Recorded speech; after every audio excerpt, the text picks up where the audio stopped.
Buenas tardes, gracias por estar aquí. Siempre emociona mucho encontrar un aula nutrida de gente, es el mejor reconocimiento que puede haber para la gente que está detrás organizando eventos como este, o preparando ponencias, compilando libros, escribiendo artículos, en fin. No voy a comenzar. Tiempos violentos es como se tradujo en América Latina el título de Pulp Fiction, la célebre película de Quentin Tarantino, que apareció en las carteleras de 1994.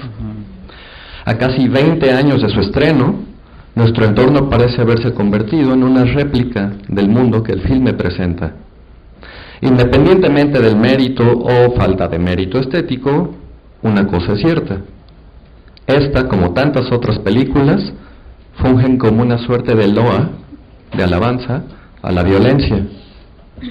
Entre los ciudadanos, criminales manifiestos o no, las prácticas y situaciones que emulan violencia han dejado de concebirse como defectos conductuales y cada vez más se transforman en artículos consumibles, en ejemplos imitables, en acciones alabables.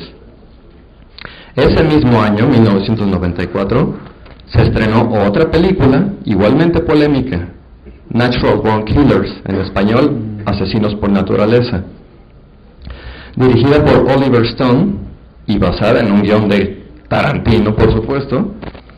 Este filme dejó una fuerte impronta en la cinematografía y en la cultura popular, no solo por sus vanguardias en términos de lenguaje de cámara, iluminación y argumento, sino por el explícito abordaje de la violencia. Pero un abordaje, como en Pulp Fiction y muchas otras películas, desprovisto de juicio moral, es decir, que no condenaba o cuestionaba el robo, la violación o el asesinato. Antes bien, la película de Tarantino presentaba a los delincuentes como los héroes de una nueva época, mientras que la película de Stone abordaba el hálito de celebridad que rodeaba a los criminales. La vuelta de tuerca. Ser violento se convirtió en un bien, en un modelo. Los jóvenes, receptáculos inevitables de esta problemática, emulan a personajes inclementes, por un lado, y padecen la violenta dinámica de la vida contemporánea, por el otro, como ya también han adelantado en la mesa anterior. ¿Cuáles son las raíces profundas de esto? Es una pregunta difícil de responder. La historia, la constitución humana, el influjo de los medios.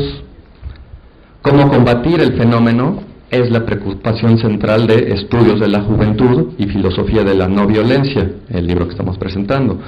Una bienvenida compilación de reflexiones sobre conciencia generacional y sobre ciudadanía. El libro que Xicoténcatl Martínez y Dafnis Rosado han armado representa una urgente llamada de atención sobre lo que hemos estado haciendo mal, sobre aquello que ha repercutido en la perpetuación de un universo educativo en decadencia y sobre la incapacidad que cada vez más tienen los alumnos para involucrarse eficientemente con los estudios, ya no se diga seguir estudiando. El valor de este tomo procede en buena medida de la riqueza académica que supone el contexto de cada uno de los participantes.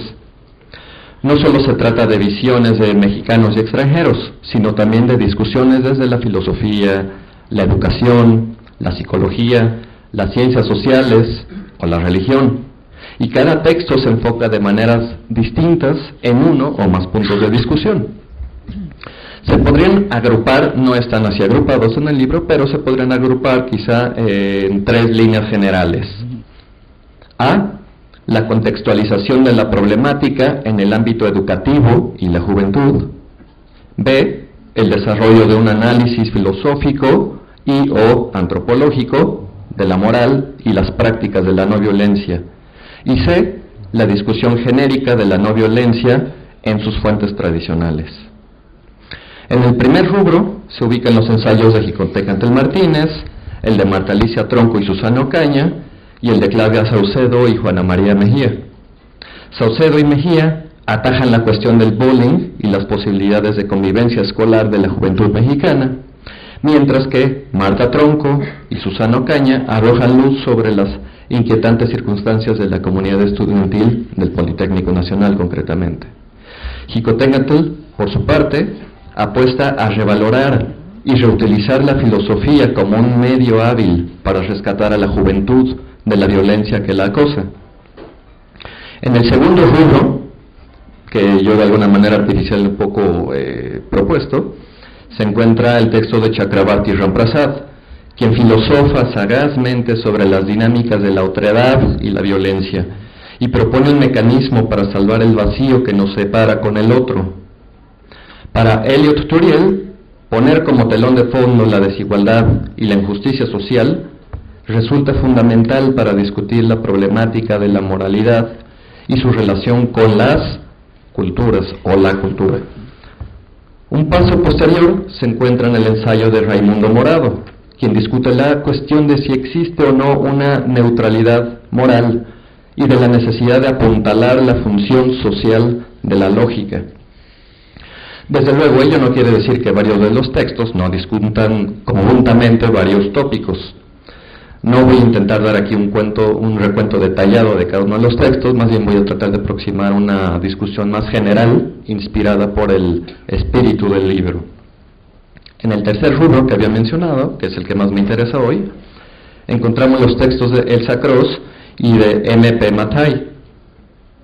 La filosofía de Ahimsa, o la no violencia, fue abanderada y llevada al escenario público global por Mahatma Gandhi, el llamado padre de la independencia india. Su ejemplo ha sido emulado varias veces en años posteriores, pero también a menudo se le ha vinculado con la idea de pasividad, es decir, la no violencia como un no hacer. Aquí es donde vale la pena repensar o revisitar el concepto de Ahimsa. Lejos de promulgar un alejamiento emocional con los habitantes del planeta, Ahimsa denota una actitud activa y de empatía plena con el otro.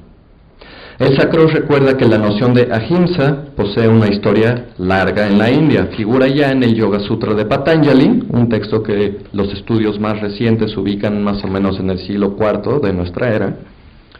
Allí, Ahimsa aparece como la primera de las 5 abstenciones que conforman los requisitos éticos para la práctica del yoga.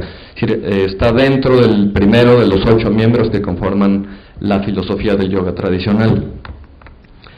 La preservación de la armonía social es una preocupación que parte de la premisa de no violentar la integridad del prójimo, y por eso aparece con diversas formulaciones en prácticamente todos los códigos de conducta de diferentes sociedades y tradiciones religiosas, desde el budismo hasta la Biblia, desde Mahavira, el fundador del jainismo, hasta Benito Juárez.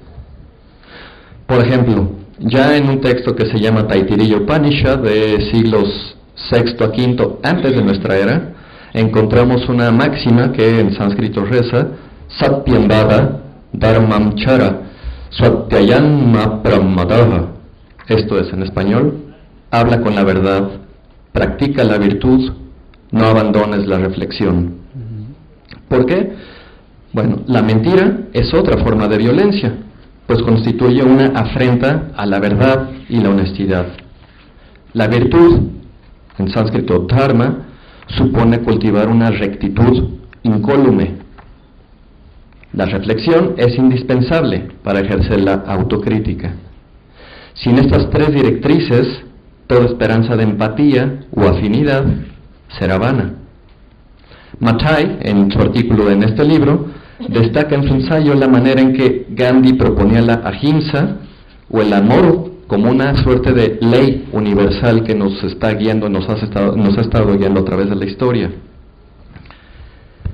Si la búsqueda de la estabilidad es una preocupación central de la sociedad, la violencia representa para Gandhi el producto inevitable de la civilización moderna materialista sensible, como apunta Mathai.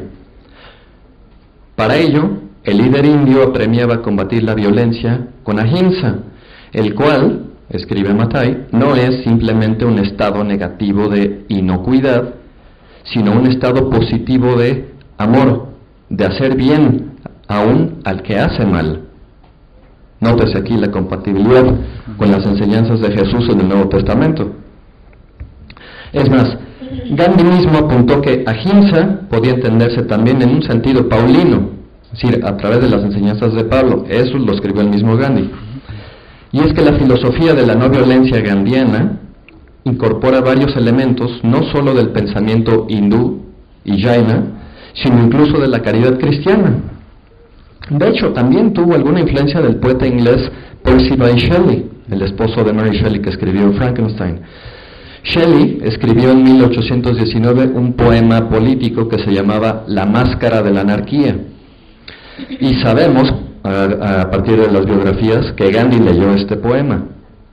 Allí, Shelley desarrolla el tema de una resistencia civil no violenta, una idea que por supuesto Gandhi vio con buenos ojos y que a la postre derivaría en su política del Satyagraha, también motivada por su lectura de la Bhagavad Gita. Como nota a pie de página, Shelley, además de promulgar esta resistencia no violenta, era vegetariano, estricto vegetariano, y era vegetariano por cuestiones éticas, no alimentarias. Esto en la primera mitad del siglo XIX, y siendo amigo de Lord Byron, que es un personaje muy particular. Bueno, a primera vista puede sorprender que Gandhi tuviera entre sus libros de cabecera la Bhagavad Gita, uno de los textos más influyentes del hinduismo. Resulta sorpresivo porque en este texto Krishna, el dios Krishna, insta a Arjuna, uno de los héroes, a pelear una guerra que tendrá como fin inevitable una terrible masacre entre parientes y amistades. ¿Cómo es que la Bhagavad Gita, con su apremio de la batalla y la defensa de los deberes de la clase guerrera, apeló a Gandhi? Quizá porque el punto central, o uno de ellos, no es la pelea por el trono de Hastinapura, que es lo que se estaban disputando, sino la conducta que Arjuna debe adoptar. Debe involucrarse en los quehaceres del mundo y las obligaciones marciales, pero practicando un desapego, es decir, debe combatir libre de todo apasionamiento. En otras palabras, lo que Gandhi rescata y extiende de la Bhagavad Gita es la teología de Karma Yoga, la disciplina de la acción, si lo traducimos de manera literal. De no haber sido así, Gandhi jamás hubiera encabezado la marcha de la sal ni hubiese llamado a la desobediencia civil. Eso requiere una acción. Krishna, en la Gita, quiere hacer entender a Arjuna que Karma Yoga implica no permanecer indiferente ante las injusticias sociales, por lo que es menester combatirlas, pero sin los bríos desatados de la pasión, que no harían sino desatar más violencia. Al mismo tiempo, Arjuna debe caer en cuenta de que la vida es infinita. Por eso es que Matai recuerda que para Gandhi debe haber un reconocimiento de la unidad de la vida. Al situar nuestra pequeña y limitada existencia en el inmenso escenario de la existencia con mayúscula, la perspectiva cambia y permite percatarse de que la vida es como una fuerza, como un poder que sigue fluyendo y desarrollándose hacia la meta de la perfección. La no violencia, el centro de gravedad de la vida, según Gandhi, es lo que permite que la vida continúe. El alma, pues, es inmortal, y por esa razón se debería disipar el temor a la muerte. El centro de gravedad del amor supone un encuentro o dialéctica entre el yo y el otro. En el primer ensayo de este libro, Chakravarti Ramprasad ofrece una profunda y valiosísima discusión filosófica de las diversas maneras de aproximarse a la problemática del otro y la no violencia. En un ensayo que presiento puede convertirse en un clásico, es verdaderamente bueno, es con el que abre el libro y de verdad recomiendo que todo el mundo lo lea. En ese ensayo el autor pone en el centro de la discusión así la llama, búsqueda de la afinidad, basándose en el concepto de ahimsa de Gandhi, pero sobre todo de la filosofía jaina, con el objeto de desarrollar un aparato filosófico que facilita la comprensión y aceptación del otro. Tras discutir minuciosamente las implicaciones del pluralismo, de la exclusión, de la homogeneización o de la tolerancia. Ram Prasad nos invita más bien al multiplismo, como él lo llama, el cual sostiene que las formas diferentes en que la realidad se manifiesta son irreductibles, son imposibles de reducir a universales de orden superior, y que la validez de una forma no implica la invalidez de las otras. Existe una diferencia importante entre el multiplismo y el pluralismo. Como afirma el autor, el multiplismo no considera que la diversidad ilustrada en la experiencia crea una ontología suprema de diferencia. Por eso no es pluralismo. Y es que el pluralismo, aunque reconoce la existencia de formas de vida diferentes, considera que son monádicas y separadas, están inconexas. El multiplismo, por su parte, va más allá de la mera aceptación y procura un encuentro activo con el otro. En varios sentidos, me parece, esta apuesta se podría llevar a cabo mediante la formación multicultural que desarrolla Jicoténcatl Martínez a partir del programa educativo de Rabindranath Tagore. La imaginación narrativa, apoyada en parte en la incorporación de las artes en el currículo escolar, puede permitir, como escribe Martínez, pensar qué significa hallarse en el sitio de otra persona y entender su sufrimiento o alegría. Se trata, pues, de recurrir a la imaginación para lograr una empatía profunda que colinda con la idea de afinidad desarrollada por Ram Prasad. Al final, podemos afirmar que la práctica de la no violencia, física o verbal, es en gran medida una cuestión de toma de conciencia, de una actitud hacia la vida y a nuestros semejantes. La búsqueda del bienestar no es otra cosa, realmente, que esto. Sonia Lyubomirsky, profesora de psicología de la Universidad de California en Riverside, publicó en 2007 un libro que se llama The How of Happiness, A New Approach to Getting the Life You Want, algo así como el cómo, la manera de cómo obtener la felicidad, una nueva manera para hacer que uno tenga la vida que desea. Un título bastante estrafalario. Bueno, si bien en estilo y en apariencia el libro semeja la abundante y sospechosa literatura de autoayuda, el libro de Lyubomirsky es fruto de investigaciones serias y científicas en la materia. Más allá de los casos específicos que el libro cita, el argumento de la autora es que, porcentualmente, nuestra felicidad se puede adjudicar a tres factores cruciales. El 50% es genética, es decir, que la mitad del nivel de felicidad que experimentamos está condicionado por los genes, mientras que solo un 10% depende de las circunstancias externas, como el trabajo, el domicilio, la pareja, etc. La cifra resulta sorprendente, sin duda. ¿Y qué hay del restante 40%? Bueno, de acuerdo con Lyubomirsky, este porcentaje, el 40%, comprende las actitudes y estrategias personales con las cuales leemos e interactuamos con el mundo. La teoría sugiere, pues, que ese 40% es fundamental para incrementar la felicidad. Es en ese porcentaje donde podemos, por un lado, encarar de mejor manera el mundo, y por el otro, donde también podríamos incorporar un acercamiento activo y no violento hacia el otro. Es decir, proyectar una fuerza del amor en acción, como la llaman Sonia de Otto y Juan Carlos Ruiz en el prólogo de este libro. Al ser una compilación de ensayos, este libro, de cierta manera, es una manera de reunir también distintas miradas, de reunir distintos otros para que formen una sola entidad colectiva y no mónadas, como sugiere Ram Prasad, es lo que sucede con el pluralismo. Es una manera, de hecho, de ejecutar, de llevar a cabo el multiplismo por el que aboga Ram Prasad.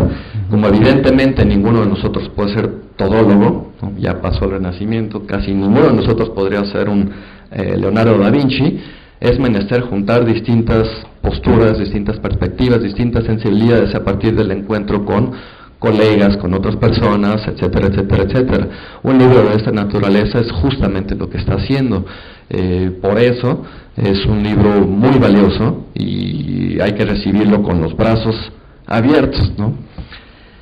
Ahora bien, también es interesante, resulta una feliz coincidencia que el color de esta edición, aunque no es exactamente el mismo tono de verde, aparezca tanto en la bandera de la India como en la bandera de México. Es el color de la naturaleza y la fertilidad, pero también el de la esperanza y de la fe. Así que confiemos en los vínculos y los diálogos que este libro suscita y dialoguemos también con los otros y con nosotros mismos. Gracias.